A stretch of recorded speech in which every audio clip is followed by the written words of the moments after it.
bisa disebut keris, bisa disebut tombak karena ini pakemnya jimatan gitu. Kenapa seperti itu? Makanya tonton videonya dari awal sampai akhir. Pusaka Semar Mesem, Semar Wulung, ini langka banget.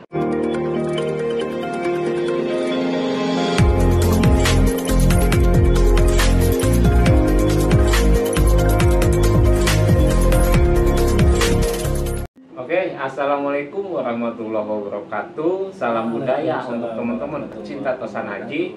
Untuk episode kali ini, kami bersama Den Mas Pamor akan membahas sebuah pusaka atau sebuah jimatan yang sangat banyak diburu oleh para pecinta Tosan Haji.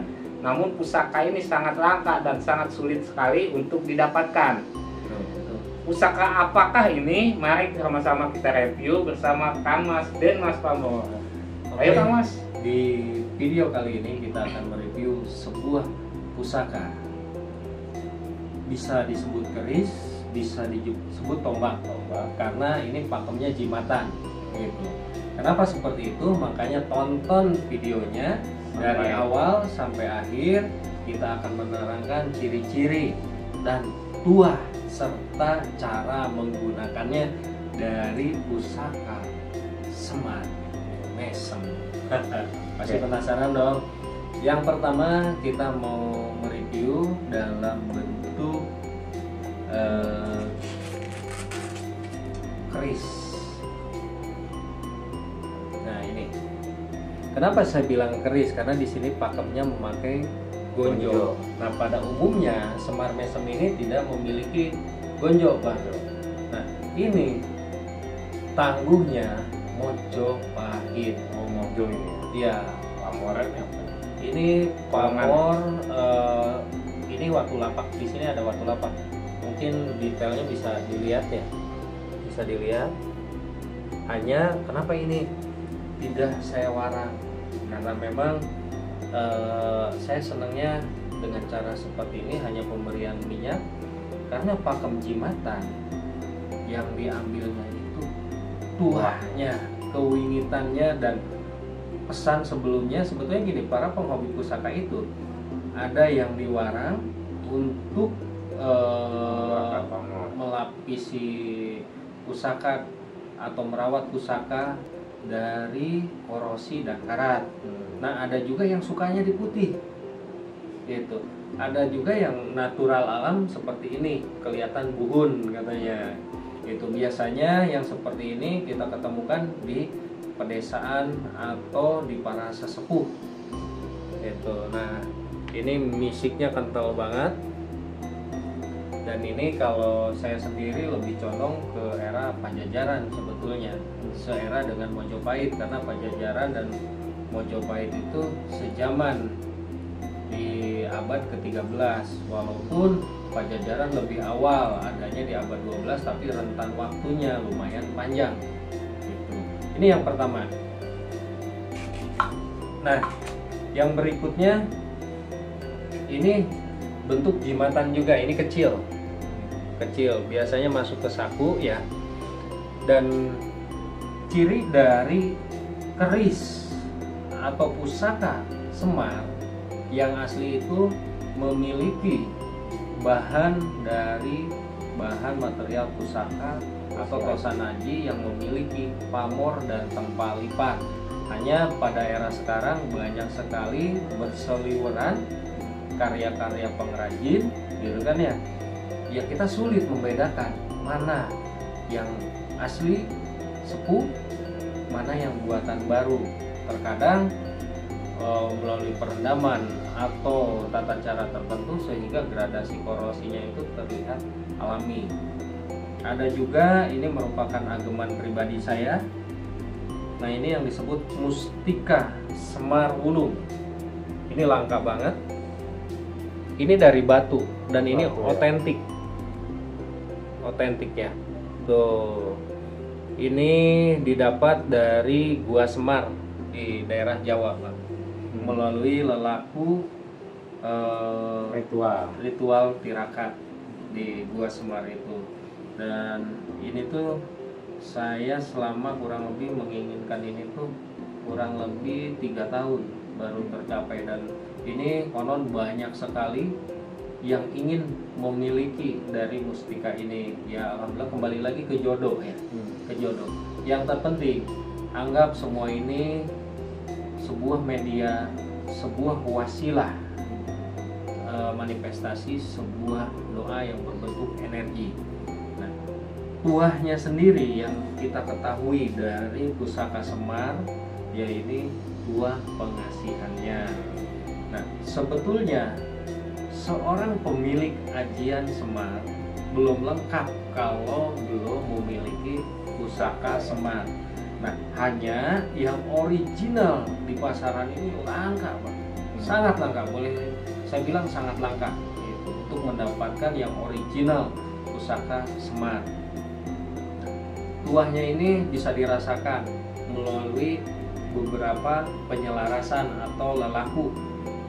Walaupun pada dasarnya pusaka ini kita bawa atau kita miliki, ini sudah memiliki suatu daya, akan tetapi tetap memerlukan suatu penyelarasan karena energi manusia atau tubuh kita itu berbeda dengan energi yang sifatnya astral.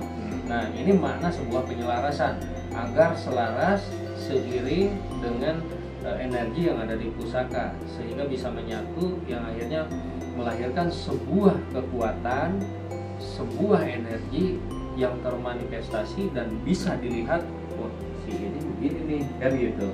Kalau kita sih ngerasanya biasa-biasa aja, namun biasanya target melihat kita itu, wah itu loh.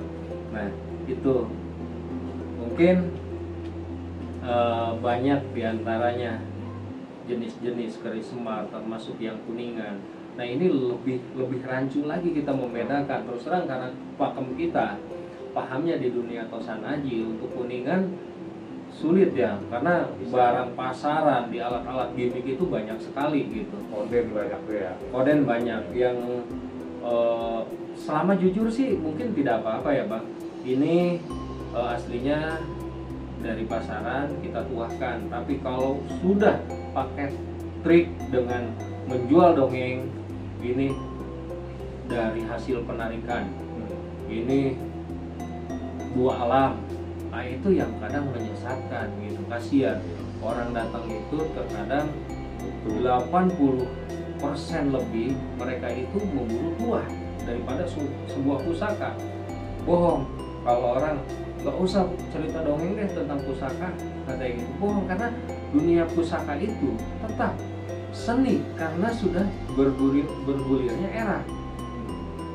Nah, pusaka ini yang terpentingnya adalah sebuah manifestasi doa gitu Bang, dari sang empu ya. Sang empu. Nah, kembali lagi ke tahap penyelarasan, ada mantra-mantra khusus memang yang berkaitan dengan Semar. Itu banyak sekali, ada Semar Mesem, Semar Kuning, Semar Lugu, Semar Kuncu, ada Semar Wulung atau Semar Ireng. Ini yang disebut mustika Semar Ireng. Ini Semar Ireng. Nah, Semar Nangis kan banyak jenis-jenisnya. Nah, tergantung si orang ini menguasainya mantra yang mana. Nah, kemudian diritualkan penyelarasan dengan si pusaka biasanya selama 3 hari di 13, 14, 15 purnama melalui puasa, dan amalan itu diamalkan sebanyak-banyaknya. Nah, untuk perawatannya simpel, nggak repot-repot sebetulnya, hanya diminyaki supaya tidak karat, itu aja. Dan untuk kuahnya sendiri sebetulnya bersifat pengasihan umum, walaupun pada faktanya untuk satu orang pun bisa, tapi lebih bisa dirasakan juga untuk di sekeliling kita. Tapi dengan catatan, lahir kita juga harus ada usaha. Ketika kita ingin disenangi oleh banyak orang, tentunya harus mengedepankan adab yang baik, tutur kata yang bagus, gitu kan ya, perilaku yang bagus. Seperti itu sih Bang. Jadi mudah-mudahan ini menjadi penambah wawasan ya. Nah, tata cara membedakan pusaka sepuh dengan baru itu kan sudah ada ya di video-video sebelumnya, yang pastinya kita harus menguasai ilmu titen. Apa yang disebut ilmu titen? Titen bahasa Jawa dan Sunda sama titen. Titen itu memperhatikan sedetil mungkin gitu. Kenapa di sini gradasinya misalnya seperti ini sama enggak dengan di bawah, material bawah dengan atas sama enggak, sisi garapnya seperti apa.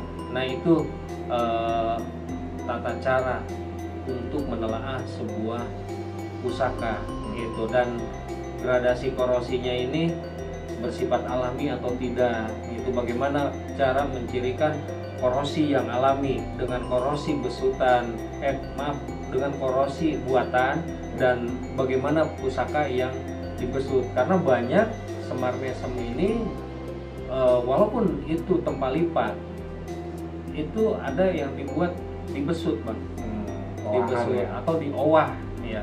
Nah itu harus dipahami sehingga kita mendapatkan yang betul-betul original seperti itu bang. Oke teman-teman, untuk episode kali ini tentang pembahasan keris semar mesem atau keris semar yang asli cukup sampai di sini. Namun sebelumnya kami mohon maaf apabila ada kata-kata yang kurang baik dan kurang sopan. Cukup sampai sini. Wabillahi taufiq wal hidayah. Wassalamualaikum warahmatullahi wabarakatuh. Salam budaya.